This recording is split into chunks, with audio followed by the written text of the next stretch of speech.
महिलाएं के इस बेहद खास एपिसोड में एक बार फिर से आपका बहुत स्वागत है। मैं रचना बंसल। हम महिलाएं में हर हफ्ते हमारी कोशिश होती है एक मजबूत शख्सियत आपके सामने रखने की। आधी आबादी हैं हम महिलाएं, और ऐसी महिला जो आधी आबादी के साथ साथ पूरे देश के लिए एक मिसाल हो। जब हम कहते हैं कि हम महिलाएं सृष्टि की जननी हैं, हम महिलाएं आधी आबादी हैं, तो हमारी भूमिका बड़ी हो जाती है। ये सब जानने और समझने के बावजूद इसी समाज में रहते हुए महिलाओं के खिलाफ अपराध न तो रुक रहे हैं न थम रहे हैं। बतौर न्यूज एंकर रोजाना दर्जनों की संख्या में रेप केसेस आते हैं जो मन को डरा भी जाते हैं, सहमा भी जाते हैं। लेकिन एक आवाज है जो इस तरह के केसेस के लिए हमेशा लड़ती हुई, हमेशा उनके लिए उनके सहयोग के तौर पर खड़ी हुई नजर आती है। मैं बात कर रही हूं जानी मानी समाज सेविका योगिता भयाना की। योगिता जी, स्वागत है आपका आज के खास एपिसोड में। और आपकी आवाज बुलंद होना हमने देखा है उत्तर प्रदेश से लेकर उत्तराखंड या फिर दिल्ली से लेकर बिहार। मैंने पुलिस के सामने जहां लाठियां चल रही होती हैं वहां आपको अड़ते हुए देखा है, वहां महिलाओं के अधिकारों के लिए लड़ते हुए देखा है। जब महिला के साथ ऐसे अपराध होते हैं, मैं खासतौर से आज रेप की या गैंग रेप की बात कर रही हूँ, ऐसी चोट जो सिर्फ शरीर पर नहीं लगती, आत्मा को छलनी कर देती है और जिसे पूरी जिंदगी महिलाएं भुला नहीं सकती। आपके दिल और मन में ख्याल कैसे आया कि ऐसी महिलाओं का सहारा बनना है, इन्हें इंसाफ दिलाना है? पहले तो बहुत बहुत शुक्रिया, आपने हमें ये मंच दिया जहां पर हम अपनी बात कर सकें। और जब मैं अपनी बात कर रही हूँ या इस मुद्दे की बात कर रही हूँ, मैं उन सभी पीड़ित महिलाओं की या आधी आबादी की ही बात रखना चाहूंगी। और जैसा आपने बोला कि एक मर्डर जो है एक इंसान का एक कत्ल, शरीर का कत्ल करता है, पर जब ये बलात्कार होता है आई थिंक वो आत्मा तक को झकझोर के रख देता है। तो ये बात निश्चित है कि इस मुद्दे से सिर्फ मैं ही हताहत नहीं होती हूँ। मुझे लगता है समाज का हर पक्ष, एक सभ्य पक्ष जरूर इस बात से नाराज होता है जब वो अपनी अखबार में सबसे पहली खबर एक बलात्कार की पढ़ता है। छोटे बच्चों की हमने खबर पढ़ी है। मैंने तो यहाँ तक कि 6 महीने की एक छोटी मासूम बच्ची को भी अपनी गोद में लिया जिसका बलात्कार हुआ। तो मुझे मालूम है कि वो पीड़ा सबको होती है, पर कुछ लोग हम असहाय फील करते हैं, महसूस करते हैं। जैसे निर्भया के समय हुआ, हम सभी ने उस पीड़ा को से रिलेट किया और हर एक महिला के मन में ये ख्याल जरूर आया कि ये मेरे साथ भी हो सकता था। वो वाली फीलिंग सब में आई। तो जब प्रोटेस्ट हुए तो उस प्रोटेस्ट में मैंने भी सोचा कि हमें भी भागीदारी लेनी चाहिए, क्योंकि ये हमारे साथ भी हो सकता था, हमारे घर में भी हो सकता था। तो वहां से शुरुआत इस मुद्दे पर हुई। हालांकि उससे पहले भी मैं काफी अलग अलग मुद्दों पर काम कर रही थी, महिलाओं के साथ काम कर रही थी। पहले तो वो एम्पावरमेंट की बात करते हैं, स्किल ट्रेनिंग्स की। मैंने काफी महिलाओं के साथ, हमने उनको वेरियस स्किल्स पे ट्रेन किया था, बट वो उससे पहले था। बट जब निर्भया का केस हुआ तो लगा कि ये तो इमरजेंसी सिचुएशन है, और अगर अभी नहीं किया इस मुद्दे पे, ना अपनी बात रखी, ना बोला और ना काम किया, तो अब फिर सब बेमानी है। और उसी उम्मीद में मैंने अपना काम वहाँ शुरू किया 2012 में इस मुद्दे पर। और वैसे लगभग और 2007 से ही मैं लगभग अलग अलग मुद्दों से जुड़ी रही। ये एक ऐसा जख्म है जिसको लेकर जब हम भी बतौर एंकर व्यूअर्स के सामने इस खबर को रखते हैं, तो आपने बिल्कुल ठीक कहा कि मन में डर आता है कि आज उसके साथ हुआ है, कल हमारे साथ भी हो सकता है। ये हर वर्ग में हमने देखा है, हर तरह के क्लास के जो घर हैं उनमें इस तरह की घटनाएं होती हैं। अब वक्त थोड़ा सा बदला है। आपने कहा निर्भया केस सामने आया तो लगा कि नहीं, यही वो वक्त है जब आवाज उठानी चाहिए। और निर्भया केस के बाद ही हमने देखा कि निर्भया के माता पिता, इससे पहले ट्रेंड चलता था ना कि अगर केसेस आए हैं तो फैमिली की पहचान छिपानी है, उस बच्ची की पहचान छिपानी है, महिला की पहचान छिपानी है। लेकिन निर्भया के माता पिता सामने आए और उन्होंने कहा हमने कुछ गलत नहीं किया है, हमारी बेटी ने कुछ गलत नहीं किया है, तो हम अपनी पहचान क्यों छिपाएं? छिपना उन्हें चाहिए जिन्होंने गलत किया है।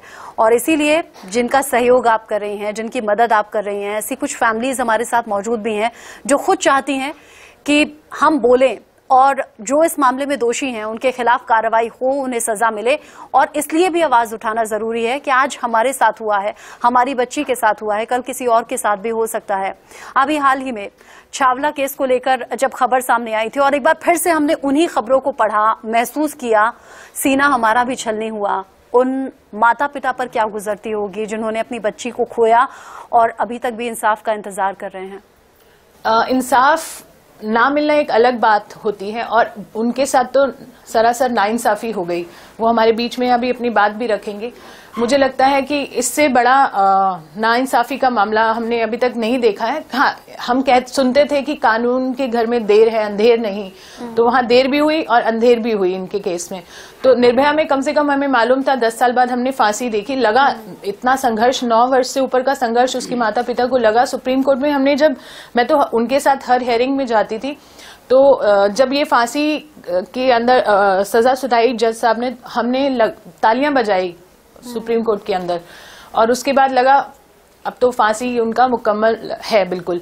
पर उसके बाद भी हमें 2 साल एग्जीक्यूशन में लग गए फांसी को मतलब एग्जीक्यूट कराने में, और लास्ट मोमेंट तक तो ये चलता रहा कि वो बच जाएंगे और शायद फांसी ना हो। तो इस देश में इंसाफ इतना मतलब स्ट्रगल से मिलता है। वो तो आशा जी जो है उनकी एक स्ट्रगल रही, जैसा आपने बोला, उन्होंने तो अपनी एक पहचान बनाई कि वो एक चेहरा बनी कि जो अपनी बात को रख पा रही थी अच्छे से। पर हमारे साथ तो इतने सारे ऐसे परिवार हैं जो नहीं बोल पाते हैं, अपनी बात नहीं रख पाते हैं, और उनके साथ ना मीडिया जुड़ा होता है ना समाज के कुछ लोग होते हैं। कई केसेस में तो हम भी नहीं जा पाते, हम भी कुछ गिने चुने लोगों को अपना सपोर्ट दे पाते हैं। तो उनका क्या उनके लिए इंसाफ नहीं है? क्या उनको कभी इंसाफ मिलेगा या नहीं मिलेगा? तो इस बात का जवाब हमें छावला केस से मिला कि अगर आपके साथ मीडिया नहीं है या सपोर्ट कम है तो आपको इंसाफ तो क्या, आपके साथ तो नाइंसाफी हो जाएगी। तो वही इस केस में हुआ, और मुझे बड़ा पीड़ा के साथ ये बताना पड़ रहा है कि 11 साल के इंतजार के बाद फांसी जो कि सजा सुनाई गई लोअर कोर्ट ने, हाई कोर्ट ने, पुलिस ने अच्छे से इन्वेस्टिगेशन की, कबूला उन लोगों ने, उन दरिंदों ने कि हमने किया है। उसके बाद भी हमारा कानून ऐसा है कि उनका जो स्टेटमेंट है उसको प्रूव करना पड़ता है, मतलब सर्कमस्टेंशियल एविडेंस देने पड़ते हैं उसके लिए। वो लीगली हमारी टीम भी आपको बताएंगी उसमें। पर फिर आप बताइए कि चाहे कोई भी सिस्टम हो, कोई भी लीगल दाव पेच हो, बट नाइंसाफी तो इन्हीं लोगों के साथ हुई ना। और सबसे बड़ी बात इस केस में ये भी है कि 24 घंटे के अंदर अंदर वो लोग बाहर आ गए आरोपी। अब किस बेस पे उन्होंने दिया ये तो मैं कुछ उस पर टिप्पणी नहीं करना चाहूंगी। हमने फिर से अपील किए है, रिव्यू हमने डाला है, और उम्मीद है कि जैसा कि मैंने बोला, कानून के घर में देर है अंधेर नहीं। काश ये बात साबित कर दें वो खुद ही, क्योंकि हमारा विश्वास कानून व्यवस्था से फिर उठ जाएगा हमेशा के लिए। और इतने जो लोग हमारे बीच में हैं जो अपने अपने केसेस के लिए लड़ रहे हैं, उनके लिए आपने क्या मिसाल दी? फिर ऐसा कहते हैं कि देर भले ही लगे लेकिन इंसाफ मिल जाना चाहिए। और मैं यहाँ पर कुछ वॉलंटियर्स देख भी रही हूँ जो आपका सहयोग करते हैं। लेकिन जैसे हमने छावला केस का जिक्र किया, मैं सबसे पहले चाहूंगी कि उनके माता पिता ही बताएं क्या हुआ, कैसे हुआ, कैसे आपने अपनी बेटी के इंसाफ को दिलाने के लिए एक युद्ध लड़ा है, एक जंग लड़ी है। और योगिता जी आपके साथ रही हैं हमेशा, जरा बताइए क्या हुआ? मतलब बहुत देर हो गई, 11 साल कम नहीं होती। तो जैसे लोअर कोर्ट से हाई कोर्ट से तो हमें इंसाफ मिल गया था, पर ये सुप्रीम कोर्ट से हमें बड़ा झटका लग गया, तो हम तो बहुत टूट गए उस दिन से। तो हम अभी भी हमने रिव्यू फाइल कर रखा है, तो हम चाहते हैं कि जज साहब हमें अब न्याय दे दे, ताकि मतलब समाज का विश्वास बना रहे कानून पे। कि नहीं तो हम जब सुप्रीम कोर्ट से न्याय नहीं मिलेगा तो हम लोग इंसाफ मांगने कहाँ जाएंगे। तो इसलिए हमें न्याय चाहिए, और हमें उम्मीद भी है कि न्याय मिलनी चाहिए। हमारे तो चप्पल घिस गए ऐसे बोलते, पर सर के बल भी हमने धक्का खा लिए 11 साल में, कि जो दिन न दिखाया, किसी को भी नहीं दिखाया ऐसे दिन, मतलब भगवान की जो हमने देखा है। भटकते भटकते यहाँ तक पहुंचे, यहाँ आके बहुत निराश हो गई। तो हमें बड़ा अफसोस है अपने कानून व्यवस्था पे, अपने संविधान पे, कि जज साहब ने पता नहीं क्या सोच के उनको छोड़ दिया, बरी कर दिया। तो इसमें इस शर्मसार की बात है हमारे पूरे हिंदुस्तान के लिए। हमारी तो चलो बेटी चली गई, वो तो आएगी नहीं, पर जो लोग आगे हैं, बच्चे आगे चलेगी, तो आगे कौन, आगे कोर्ट में कौन जाएगा? फिर कौन सुप्रीम कोर्ट तक लड़ने के लिए उम्मीद कौन करेगा? कि सोचेंगे अरे वहां जाके तो कुछ नहीं होता, इंसाफ मिलता ही नहीं है। तो इसलिए हमारे संविधान में बहुत खराब है थोड़े यहाँ। तो इसी से हमें इंसाफ, अभी भी इंसाफ की उम्मीद तो है जज साहब से, जो नए जज साहब आए, कि अब हमें इंसाफ मिल जाएगा, उन दरिंदों को फांसी मिलेगी। और उन्होंने नहीं किया तो किसने किया? हम ये भी चाहते हैं जिसने किया उसको तो पकड़ो आप, कि जब उन्होंने नहीं कर रखा तो किसी ने तो किया है। कोई मेरी बेटी झूठ तो थी नहीं, उसके माँ बाप जिंदा है अभी। चलो माँ बाप मर जाते तो हर कोई सोचा चलो भाई झूठी बात थी कि लड़की थी कि नहीं थी, पर अभी हम तो जिंदा हैं, हम पूरे प्रूफ है कि हमारी बेटी के साथ ये हुआ, तब भी मतलब जज साहब ने ध्यान नहीं दिया। तो हम यही चाहते कि थोड़ा समाज को भी आगे आना चाहिए, ये मीडिया को भी सपोर्ट करना चाहिए ताकि हमें इंसाफ मिले। क्योंकि आज तो हम हैं, कल दूसरी और बेटी है, परसों तीसरी बेटी है, तो ये न्याय तो सबके लिए चाहिए। एक माँ अपने बच्चे के लिए लड़ जाती है और पिता के लिए कहा जाता है कि जब तक पिता है तब तक तो बच्चों को किसी भी तरह से कोई दिक्कत होती नहीं है। किरण के लिए कैसे अब तक की लड़ाई लड़ी है और आगे क्या उम्मीद है? ये 10-11 साल हमने ऐसे निकाले हैं कि मतलब कहना मुश्किल है, और ये जिस पे बीती है वही जानता है। और हमें तो मतलब जो है कि ये इतना उम्मीद थी कि सुप्रीम कोर्ट में कि मतलब जो है कि अब दरिंदों को फांसी होगी,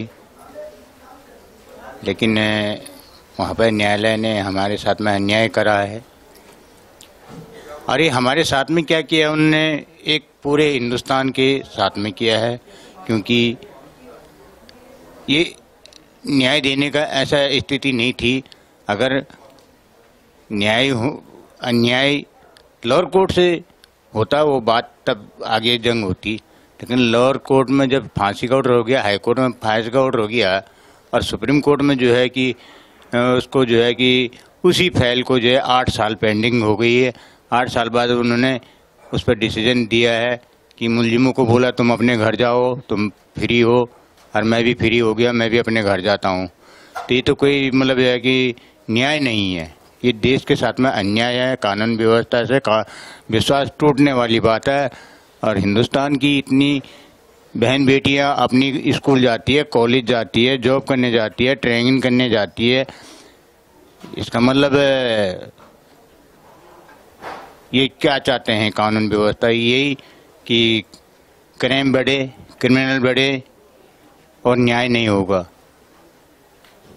ये संविधान तो ठीक नहीं है, लेकिन अभी हम ये नए जज साहब आए हैं, हमें उन पर विश्वास है कि हमें न्याय देंगे और इन दरिंदों को जो है तीनों को जो है फांसी देंगे ज़रूर, और फांसी नहीं भी देंगे तो इनको उम्र कैद में डालेंगे।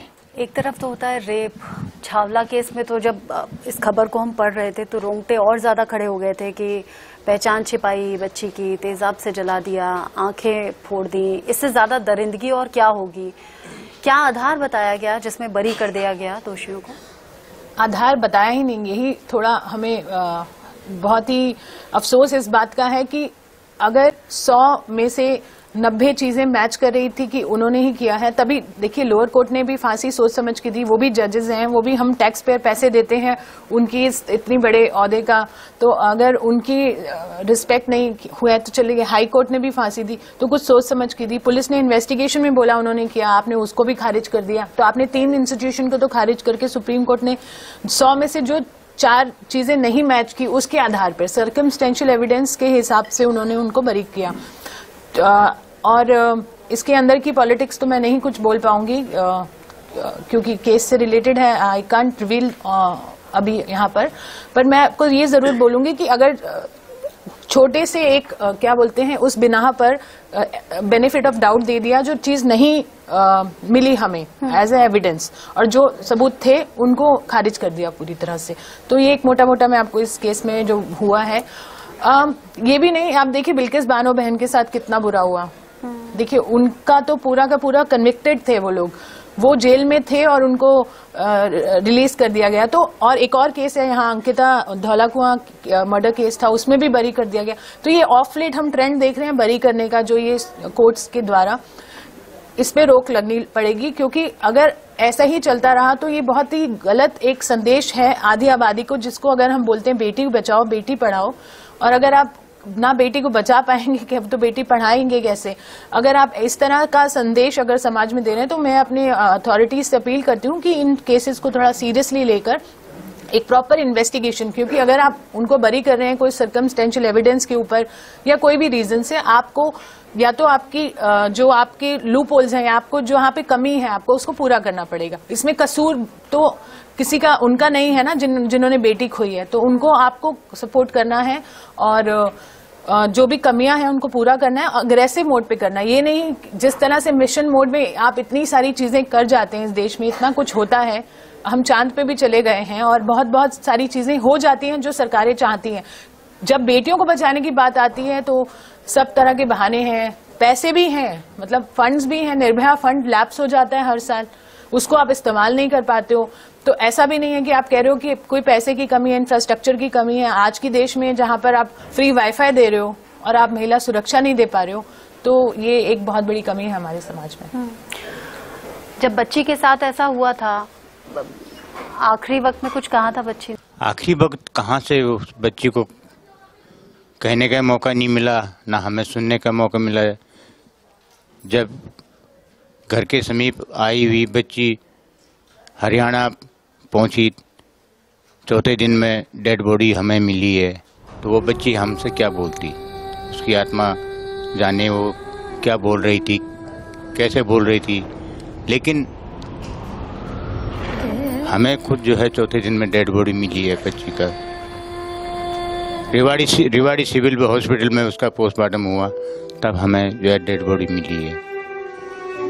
क्या कहें कि आज बेटी बचाओ बेटी पढ़ाओ वाला नारा है, लेकिन बेटी को इंसाफ देना नामुमकिन है। न्यायालय इस पर गौर करे, और मैं तो ये कहूँगा कि हमारे साथ में जो हुआ है वो तो वापस मुड़कर नहीं आएगा, लेकिन आगे के लिए एक सबक है, और वो भूतपूर्व न्यायाधीश देंगे हिंदुस्तान को कि जागो हिंदुस्तान जागो, आपकी बेटी सुरक्षित नहीं रहेंगी। हमने सुप्रीम कोर्ट में जो फांसी वाले मुलजिम थे उनको बरी कर दिया है जी। उस बच्ची ने 2 बूंद पानी मांगा था उन दरिंदों से, उन्होंने खुद बोला ये बात ऑन रिकॉर्ड कि उसने हमसे पानी मांगा, हमने उसको पानी भी नहीं दिया। आप क्या हम बोले, जो बोलने के लिए शब्द नहीं है।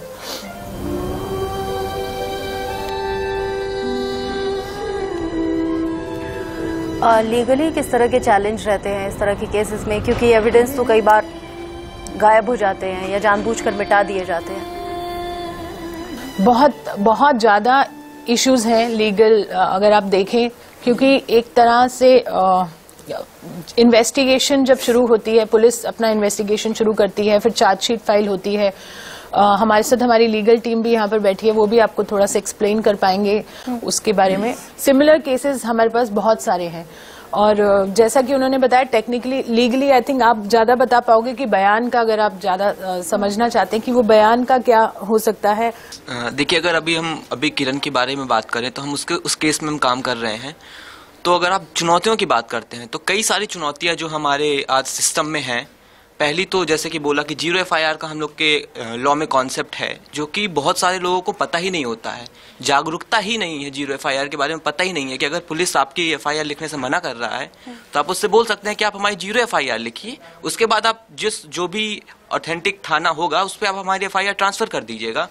दूसरी चीज, पुलिस का बहुत बड़ा रोल होता है। पुलिस FIR लिखने से ही मना कर देती है। पहली चीज तो पुलिस ही केस बना देती है और पुलिस ही केस बिगाड़ देती है। इन केसेस में भी देखते हैं जागरूकता बहुत ज्यादा जरूरी है। कई बार तो मेडिकल एग्जामिनेशन ही नहीं होता है, जिसके कारण से आप इतना घिनौना क्राइम तो कर सकते हो, कर देते हो, बट उसके बाद वो एक्सेप्ट ही नहीं होता कि आपके साथ वो क्राइम हुआ है। तो वो उसके बारे में भी एक जागरूकता जरूरी है।